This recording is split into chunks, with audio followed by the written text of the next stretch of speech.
I do a similar sort of thing with some of my other cards from my DXpeditions. And so if I go to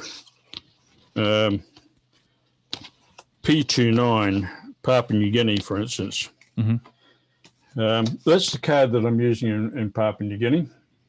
It's a nice shot of a local. In fact, that's the only way in which I could get to one of the villages that I frequently go to. And yeah. So is that an image that you took while you were over there? Yeah. That's the way in which you get to this particular village via canoe, and that's what you can do. But that's card has been printed for when I'm in Wewak. But I often go to another place called Daru.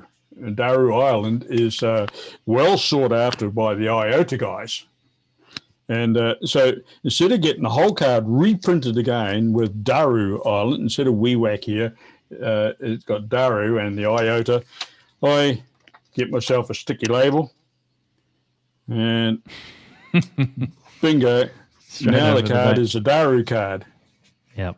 That's all well and fine, but you'll find that sometimes the likes of ARRL and things like that, when you go to claim award for ARRL, they are a little bit suspicious of stickers because those that are a little bit unscrupulous can peel that off and put another sticker on if they so wished. Right? So what I do is when I was up in Japan one time, the guys up there made me what they call a hanko, which is my signature in Japanese. So if I stamp that right across there, it ties the sticker to the card. It's a bit like a void if sticker removed. Yeah. So it's a nice way of tying the sticker to the card, and that will keep ARRL happy to say that the card hasn't been tampered with or changed, with or forged or anything like that. So if you're going to use a sticker system like that, just remember that. In fact, many of the cards that you get, particularly from the States and so on like that, you'll probably see that guys have actually put a stamp on it, which ties the sticker. And this camera is going out of focus, which ties the sticker to the card.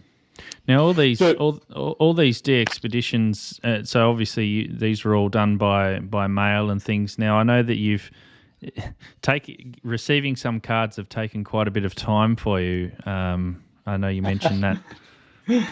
The longest card I've had from a DXpedition has been 22 years. How did you feel when that turned up in the mail? Oh, it was great because it was from this DXpedition, one of the very early ones in 1984 up to the Kermadec Islands. Is what I looked like when I had hair, and did you remember the QSO for the the particular QSO? No, not really. And those are the details on the back of the card. See, the multiple operators. So you tick whichever operator you're with, tick that and fill in the details from where you go, and the same sort of thing over and over again. But that was for the Kermadec Islands, and then. So was that a please confirm QSL or a confirmation one back? That was a confirmation one, yeah. Oh, okay. Right. Yeah. I was going to say because someone must have been, if it was the other way around, they would have been pretty desperate wanting a confirmation 22 years later. Yeah. But and this one here is from Auckland Islands. Once again, this is myself standing over here. ZL1AMO, sadly he's silent key now, and N7NG, Wayne from the States. Sounds like you've been pretty successful getting all of the ZL prefixes and BQD at the end. I've noticed. Yeah. You've almost. There is another theme coming up as well. Oh, yeah. Okay. Well, in New Zealand, we can go to ZL7, ZL8, and ZL9 and use our suffix. So Kermadec, Chatham, Auckland Islands, is there a subterranean out Antarctica nowadays. Is there a ZL0? ZL0 was like this one here, was used for visiting amateur radio operators. Yep. Nowadays, he would go ZL/NG7 or whatever his call sign. Yeah. Yep. Yeah, because we've got back in 1988, you could get a New Zealand call, and the ZL0 indicated that you're a visitor. Because ZL is fairly similar to Australia with its call sign prefixes, where sort of from the highest to the low, you got ZL1, ZL2, ZL3, ZL4, and then I was just thinking whether ZL0 was like Antarctica or something, but yeah, that makes sense. Well, before I go to that one, I go to this one. This was one from Rotuma Island. Andrew is a Danish guy. He and I went up to Rotuma. Now, you must remember, this is back in 1989. Rotuma was as scarce as hen's teeth in 89. So at the moment you came on the band, it just erupted with it was massive pile-ups.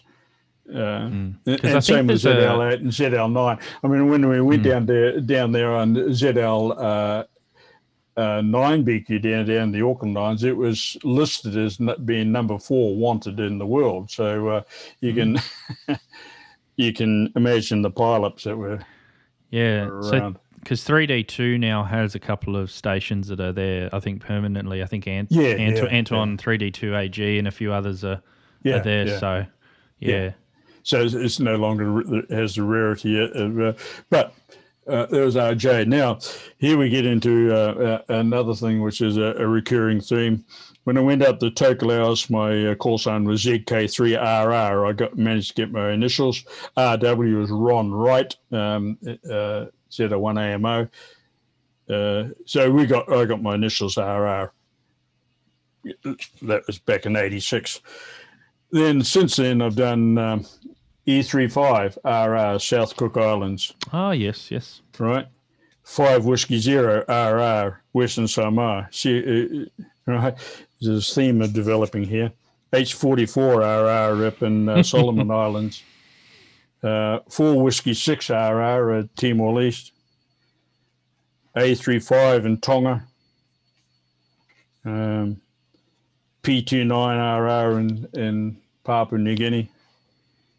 And I couldn't get RR for in the Maldives because it had been previously used, so I said, right, XR is close enough.